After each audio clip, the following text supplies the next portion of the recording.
morning, good morning. Kami mag-isda. Ayan. Punta kami ng isdaan. Mag-fish market kami, guys. Fish market dito sa Fahid. Market. Fish market.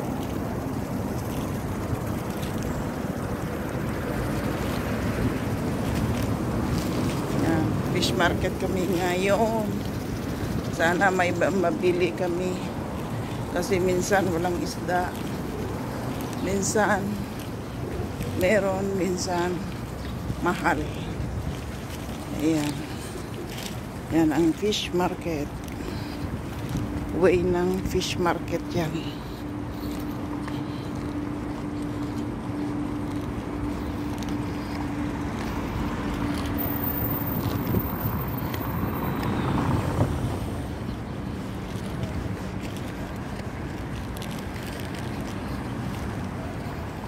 Fish market. Kainit-init. Grabe ang init, guys. Alcott Seaside. Ayan.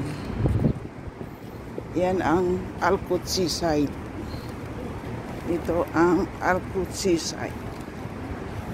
Tingnan nyo, guys. Tinatrapa nila. Oh. Ganyan sila naglilinis ng Alcott ng ano. Ayan.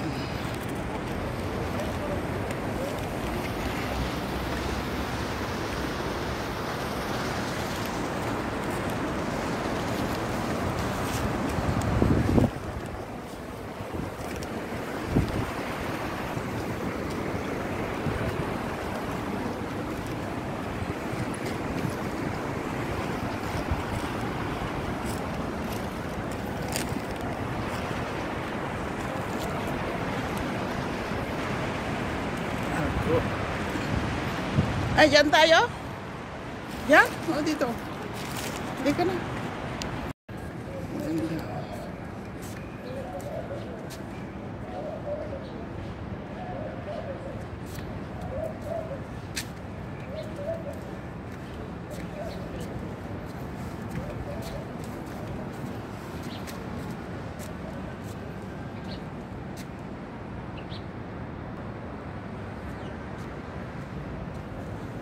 Ayan.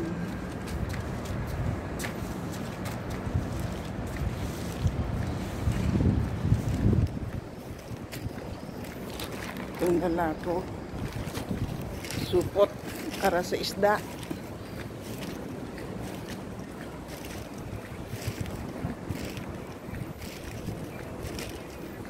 Ayan. Nagkibida sa ano.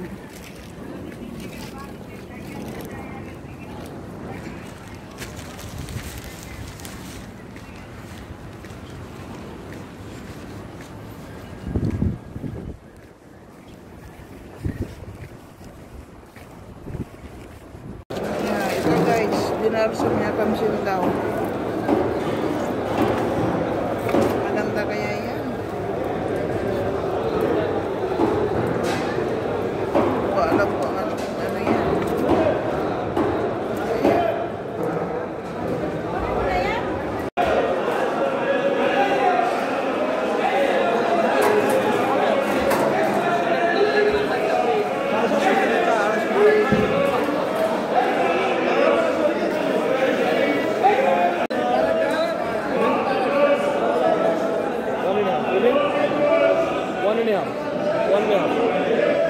Let's go.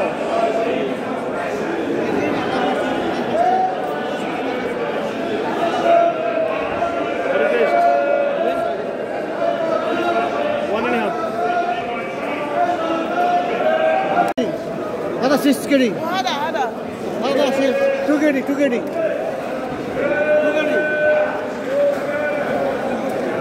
Ah, 5 kg, 5 kg. 5 kg sana.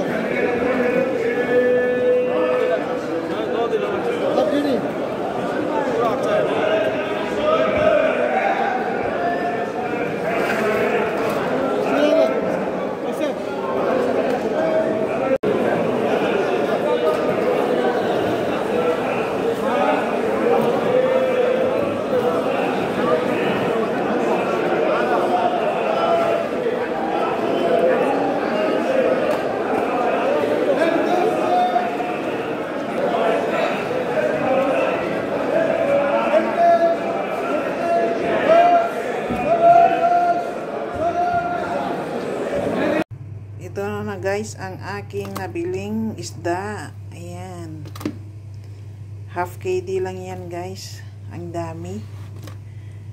Problema ko paano kung ikat. Wala akong magandang itak. Wala akong magandang knife na retiro ang itak dito. Ayan. Ang lalaki guys. Half KD lang yan. Ayan. Sobrang 3 kilo. Half KD. Saan ka pa? Ayan, ang lalaki Ayan. Yan ang dinayo namin sa fish market. Ayan. Ayan, linisin natin guys. I-cut-cut natin ng size para itago sa sa freezer. Ayan.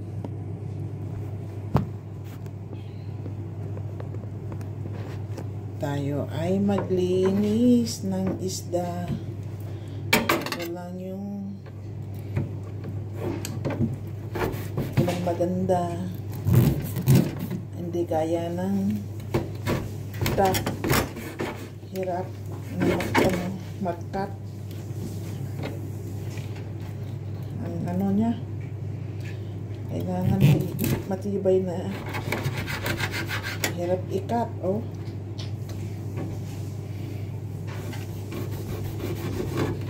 Linisin para ready na sa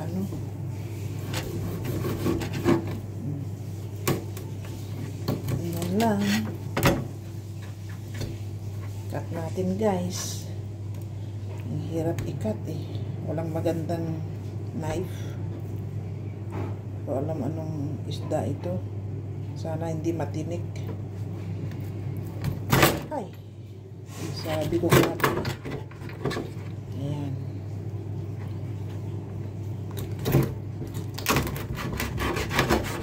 Hirap. Ito ang ayaw ko na magbili ng ganito kasi ang hirap sana pinalinis ko na lang doon sa fish market. Kaso lang may bayad. May bayad ang palinis Mura nga yung isda pero ang mas mahal pa yung magpalinis kayo sa isda. Kaya tsagain na lang ito. Ayan. Tsagain na lang. Ayan. Napakalaki. Hindi, ko lang. Linis. Hindi mo nilinis na? Nirep mo na? Nilinis mo? Hindi. Nilinis ko na. Para diretso ba?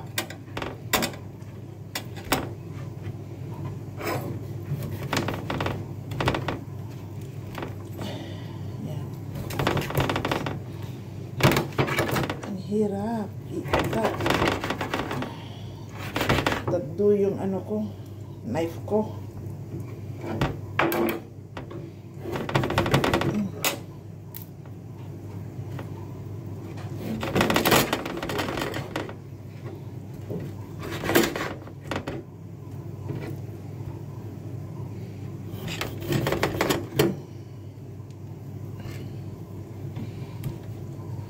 Fish market.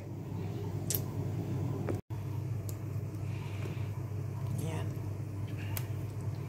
Retiro ako guys. Yung knife ko hindi maganda. Siya. Ayan. Sakit ng kamay ko na natusok. Ayan. Dami nga pero ganito. Ito ang tilapia na nabili ko guys. Ayan. 850 fils ang 1 kilo. Sobrang 1 kilo ito. Ayan. Dinar na siya. Ayan. 3 piraso ang lalaki. Kaya ito linisin na natin. Linis tayo guys ng tilapia. Hindi makita ang linis. Ayan. Paano tayo maglinis ng tilapia guys? Ito, gamit lang ang kutsara para hindi mahirapan. Ganyan lang.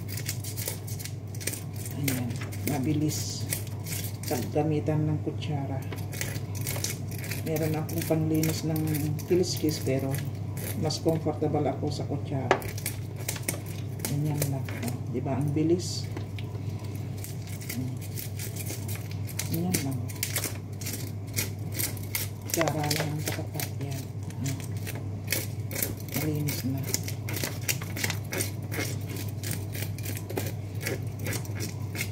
Ayan.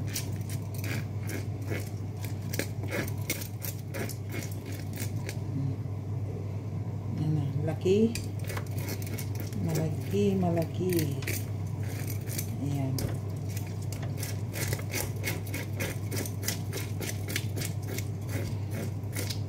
Against the light kasi ito. Ayan. Ang laki guys. Ayan. 3 piraso. Ang lalaki.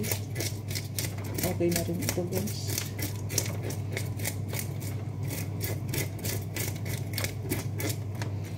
Ayan. Ang bilis ng kutsara na makalinis. Oh, ganyan lang. Bilis na. Hindi ko pinalinis doon sa fish market kasi may bayad. Mahal ang bayad. Ako na lang. Kayang-kaya naman. Ayan. Ang bilis lang. Oh. Ayan na. Ayan. Ikatlo na.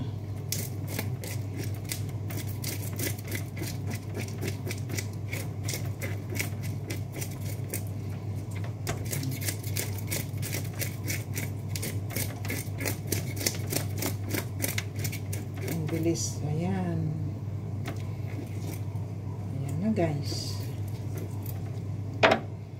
Ayan. Ang bilis. Ayan. Ang tilapia ni Inday. Ayan. Ito na guys. Done na ako. Ayan. Malinis na lahat ang aking isda. Ayan. Tilapia. Ibukod-bukod ko na sa mga ano niya para isang ano lang. Ito, hati-hatiin ko sa supot na ano para pag ano ko sa loob ng freezer ay easy lang na tutukutin. Ayan, kasi pag hindi ko ibukod-bukod ito na ano, mahirap sa hiwalayin sila sa ice, lalo na pag ano na ng ice ito. Ito ay pagsyuhin ko. Binukod ko yung ulo-ulo niya dahil sa masarap ito pang paksyu. Ayan. Paksyu sa apple cider. At maraming bawang at saka luya. Ayan. Ito naman ay gawin ko prito. Baka prito ito guys kasi maganda ang ano niya. Ayan. I-ano ko muna yan sa ano. Ayan. At ito naman ay para sa sinigang. Ayan. Fresh ito guys. Ayan. Gawin ko ng sinigang sa miso. Ayan, masarap ito guys. Budget ko na ito sa isang buwan. Ayan, ganyan lang ako, simple lang. Ganito lang ako mamudget sa pagkain ko ng isang buwan. Ayan. At yung mga ibang ano na ay mekos-mekos na sa mga gulay-gulay. Ayan. So ready na ito guys. Isupot ko na lang lahat. Ilagay sa freezer para hindi mag ano. Ayan. Ito naman ay ipaksyuhin ko na ngayon yan. Ito yung pagkain ko sa isang linggo. Ayan.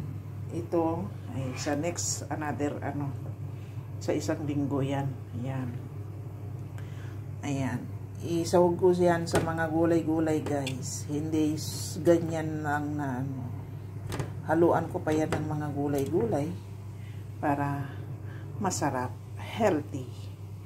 Ayan. Ayan na guys. Abangan nyo next vlog ko, next video ko para updated kayo sa lahat ng aking ipopost. Ayan. Salamat. Dito na tayo guys, ang ulo ng isda. Ayan. So, ang aking pritong isda na murang-mura. Ayan.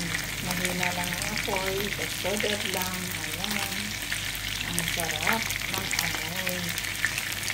Ayan. Asin at saka black pepper lang ang nilagay ko dyan.